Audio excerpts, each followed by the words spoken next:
பிஜேபிக்கு பின்னாடி போய் பதுங்கினாருன்னா விஜய் காணாம போயிடுவார். இப்போ அவங்களுடைய நிர்வாகிகள் பார்த்தீங்கன்னா நிர்மல் குமார், புஷி ஆனந்தா இருக்கட்டும், ஆதவர்ஜனா இருக்கட்டும், இது வரைக்கும் எந்த மேடையில் பிஜேபிக்கு அகைன்ஸ்டாக பேசியிருக்காங்க? தேவைப்பட்டா பேசுவாங்க. தமிழ்நாட்டில் விஜயை ஓரம் கட்டுறதுக்கு பாஜகவில் எவ்வளவு நேரம் ஆகும்? விஜயை ஓரம் கிட்டவா? விஜய் ஒன்றும் ஓரம் கிட்ட முடியாது. கணக்கிட முடியாத வாலிப சேனை அவருக்கு பின்னாடி அணிவகுத்து நிற்குது. அது பிஜேபி என்ன செய்ய முடியும்? விஜய்க்கு பின்புலமே வந்து இந்த இளைஞர்கள் படை தான். என்ன செய்தாலும் நியாயம்னு சொல்ற தம்பிகள் தான் அங்க இருக்காங்க. இந்த ஞாயிற்றுக்கிழமை வரக்கூடிய கூட்டம் நீங்க திங்கள் முதல் வெள்ளிக்கிழமை இந்த வார நாட்கள்ல வைக்கும் போது சாத்தியமா? ஆனா இப்ப கூட்டம் குறைவா இருக்கும். மக்கள் வந்து அவருக்காக காத்திருக்காங்க போது மக்களை அவமதிக்கிற மாதிரி செயல் கிடையாதா? இல்லையே. நீதி வெல்லும்னு அன்றைக்கு ட்விட்டர் போட்டார். அது அவர் நம்புறாரு. எப்படிங்க ஐயா, முன்னாடி ஒரு பேச்சு பின்னாடி ஒரு பேச்சா? பேசலாமே, அது ஒன்றும் தப்பு இல்லையா அரசியல்? மக்களை இது ஏமாத்துற மாதிரி இல்லை. மக்களும் ஏமாற மாட்டாங்க, மக்கள் தெளிவா இருக்கு. இந்த அறிவு திருவிழா எப்படிங்க ஐயா பாக்குறீங்க? இந்த அறிவு திருவிழா ஜாடமடையா தம்பிய விஜய காயப்படுத்தியிருக்க வேண்டிய தேவையில்லை. திமுக வந்து குடும்ப ஆட்சி, வாரிசு ஆட்சின்னு சொல்றோம். இது நடந்த பொதுக்குழு கூட்டத்தில் விஜய் அம்மா அவர்கள் வந்திருந்தாங்க. அவங்கள தர்ம தாயின்னு அவங்க அம்மாவை வந்து முன்னிலைப்படுத்தினதும், ரீசெண்டாக அவங்க அப்பா கட்சியில் இணைஞ்சதும், அது அவருக்கு விருப்பம், விஜய்க்கு விருப்பம். குடும்ப அரசியல் ஒழிப்புன்னு தானே அவங்க கொள்கையை வச்சுட்டு வராங்க. யாரு? தாவேக்கா விஜய்.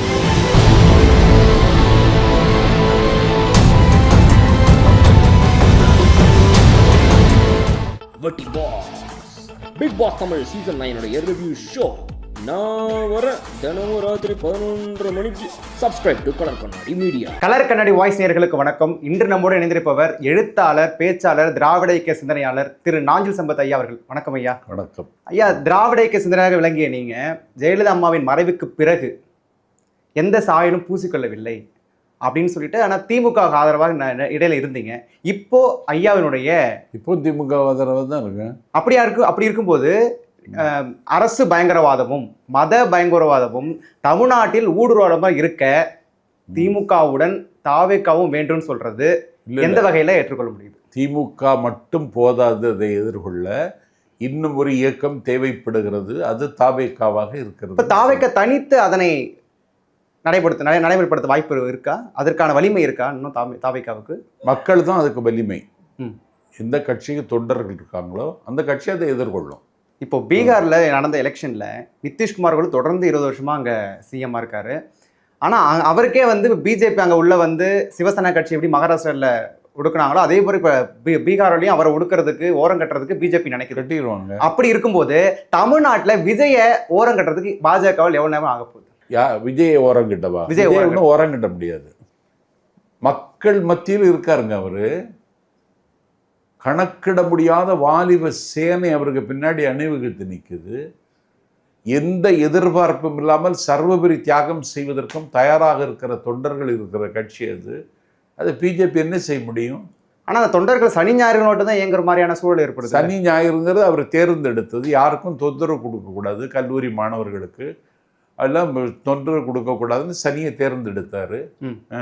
அது பல பேருக்கு சனியாக போச்சு. அப்படி சொல்ல முடியாது இல்லைங்க ஐயா. அதாவது மக்கள் களம், அதாவது கல அரசியல் வந்ததுக்கு அப்புறம் அது என்ன சனி ஞாயிறு எல்லா இப்போ தூய்மைப்பட ஒரு பிரச்சனைனா அந்த நேரத்தில் தான் பண்ணணுமே ஒழிய நான் சனிக்கிழமை தேர்ந்தெடுத்து அவங்களுக்கு ஆறுதலில் பிரச்சாரத்துக்கு வர்றேன், யாருக்கும் இடையூறு இல்லாமல் நான் வர்றேன்.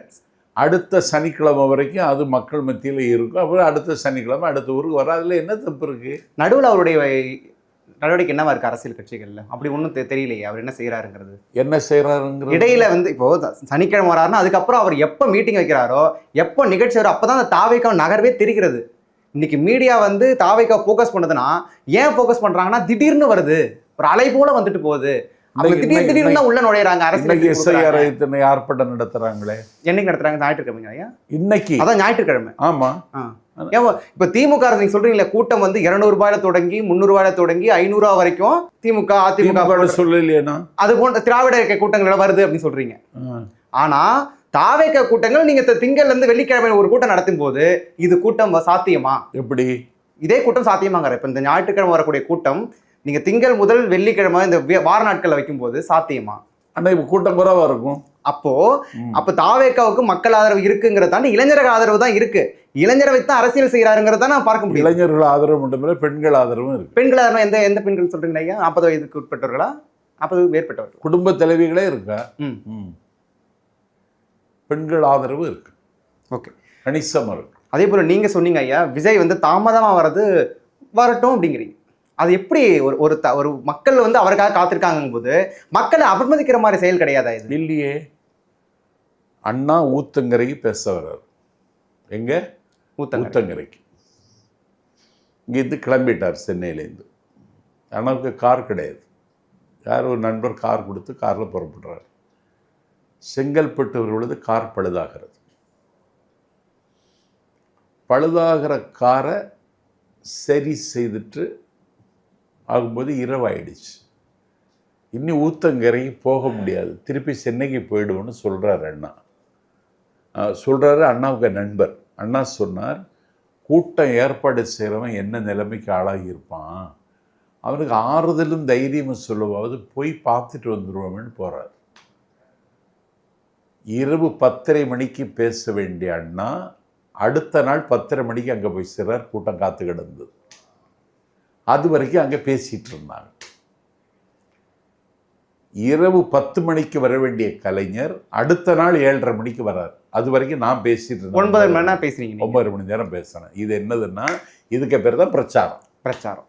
ஆனால் தாவேகா சுற்றுப்பயணத்தில் அப்படி தாவேகா பேச்சாளர்களோ தாவேகா நிர்வாகிகளோ அந்த மேடையில் மக்களை அதை ஆற்றுப்படுத்தவில்லை. அதை ஏற்பாடு செய்யணும். அது இதெல்லாம் விஜய் கற்க வேண்டிய பாடம். சிபிஐ வந்து விஜய் வழக்கை விசாரிச்சிருக்கு இல்லையா, அதை நீங்கள் வந்து சிபிஐ வந்து விஜய்க்கு ஆதரவாக தான் செயல்படுது அப்படிங்கிற ஒரு பார்வை போயிட்டு இருக்கு.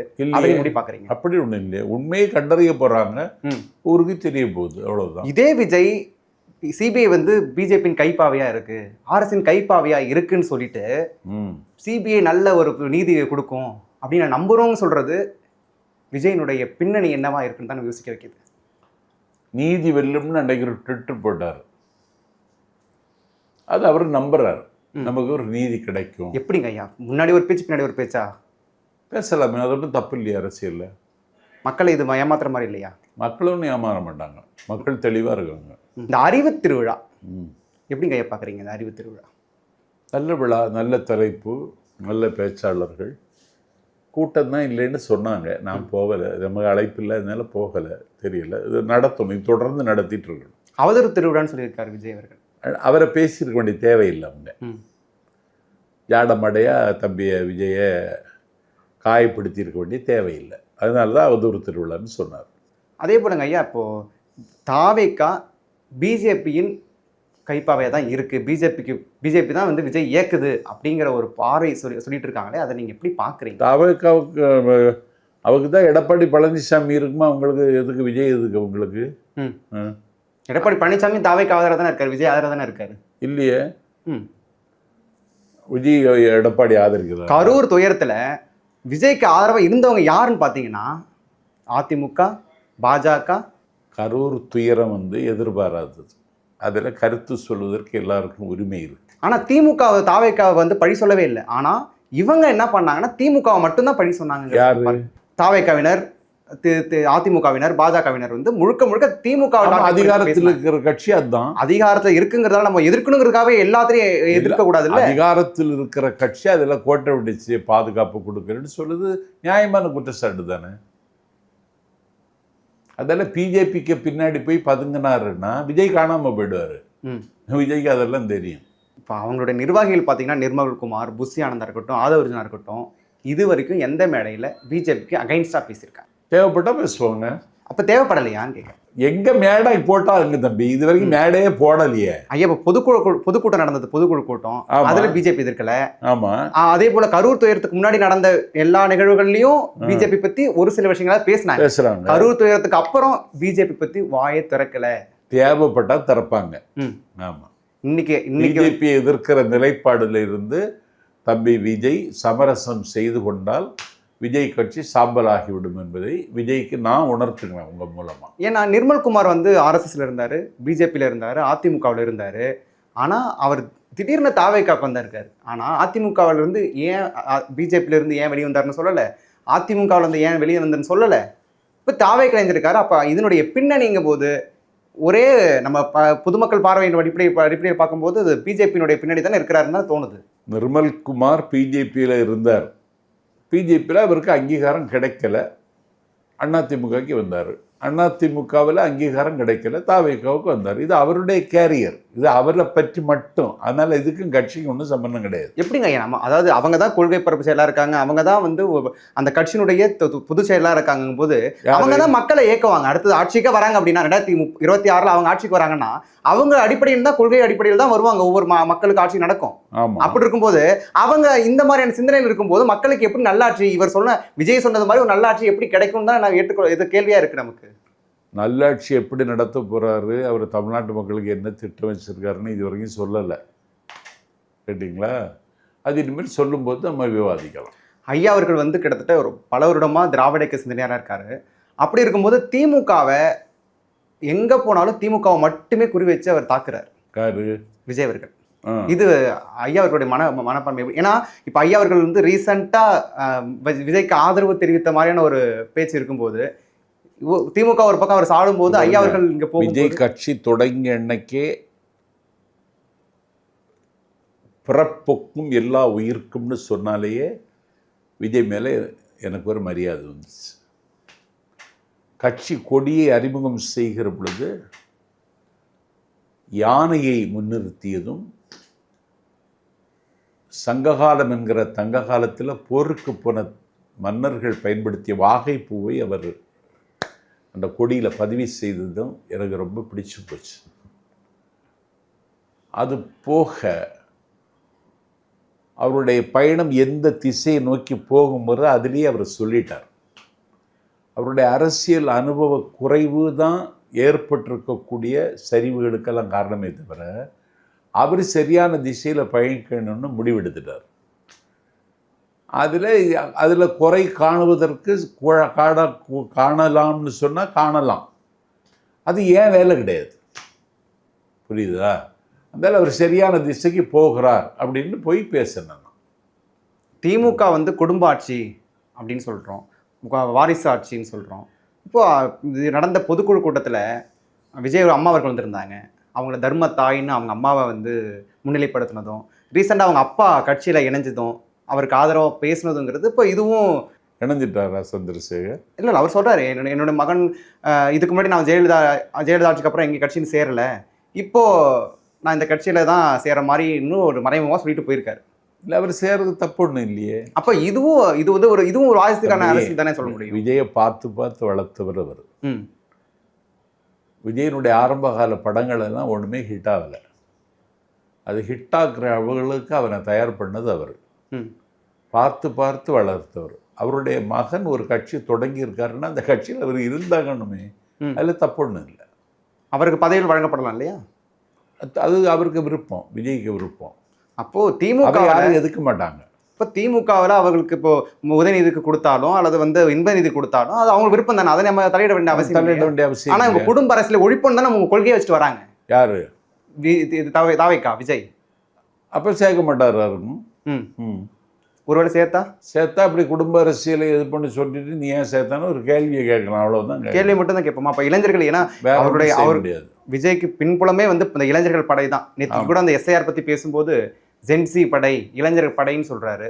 அப்படி இருக்கும்போது இளைஞர்களை இது வந்து அறிவு மழுங்கிய பாதையில கொண்டு போய் சேர்வதற்கான வழி என்ன செய்தாலும் நியாயம்னு சொல்ற தம்பிகள் தான் அங்க இருக்காங்க. இதற்கான மாற்று வழி என்னதாங்க ஐயா? அவங்கள பயிற்சி கொடுக்கணும். ஐயா விஜய் தான் கொடுக்கணும். விஜய் கொடுக்க முடியாது. விஜய் அதுக்கு தகுதியான ஆளை கூப்பிட்டு பயிற்சி கொடுக்கணும். எதுன்னா அரசியல்னா என்ன, பொது வாழ்வுன்னா என்ன, தலைவர்கள்னா யாரு, பெரியார்னு அடையாளம் வச்சிருக்கோமே கொள்கை தலைவர் பெரியார் என்ன செய்தார், அம்பேத்கர் என்ன செய்தார், அஞ்சலை அம்மாள் என்ன செய்தார், வழிகாட்டியாக இன்னைக்கு அண்ணாவை சொல்கிறோமே அண்ணா என்ன செய்தார், எம்ஜிஆர் என்ன செய்தார்னால அந்த தமிழை சொல்லி கொடுத்தா புரிய போது உடனே ஒரே நாளில் இதை உருவாக்கிடலாம். தேர்தல் ஆணையத்துக்கிட்ட எங்கள் கட்சியை நீங்கள் கூப்பிடணும் அப்படின்னு சொல்கிறதுங்கிறது, எல்லா அனைத்து கட்சி கூட்டம் எந்த கலந்தாய்வு கூட்டம் நடத்தினா எங்களை கூப்பிட மாட்டேங்கிறீங்க அப்படிங்கிறது சொல்கிறத எப்படி பார்க்குறீங்க? தேர்தல் விண்ணப்பிச்சிருக்காங்க இன்னைக்கு. தேர்தல் ஆணையம் கூப்பிட்டுருக்கணும் நியாயமாக. ஏன்னா அபண்டன் த மாஸ் உள்ள கட்சி அந்த கட்சி தான். அந்த கட்சியை தேர்தல் ஆணையம் புறக்கணிப்பதன் மூலம் நல்லதில்லை. தேர்தல் ஆணையம் அவரை கூப்பிட்டுருக்கணும். எங்களை கூப்பிடுங்கன்னு சொல்கிறாங்கன்னு சொன்னால் விஜயனுடைய பணிவை காட்டுகிறது. 2026 தேர்தல் களம் விஜய்க்கு எவ்வாறுங்க இருக்க போகுது? எடப்பாடி பழனிசாமி தலைமையிலான அதிமுகவை குப்புற தள்ளிவிட்டு 2வது இடத்திற்கு தம்பி விஜய் முன்னேறுவார். மகிழ்ச்சிங்க ஐயா. இவ்வளவு நேரம் சிறப்பான கருத்துக்களையும் அரசியல் கருத்தில் வழங்கிய ஐயா அவர்களுக்கு மிக்க நன்றி. தொடர்ந்து இதுபோல அரசியல் தகவல் தெரிந்துள்ள கலக்கண வயசு இணைந்திருங்கள். நன்றி. Bigg Boss Tamil season 9 review show நான் வர தினமும் ராத்திரி 11:30 மணிக்கு. Subscribe to colour Kannadi media.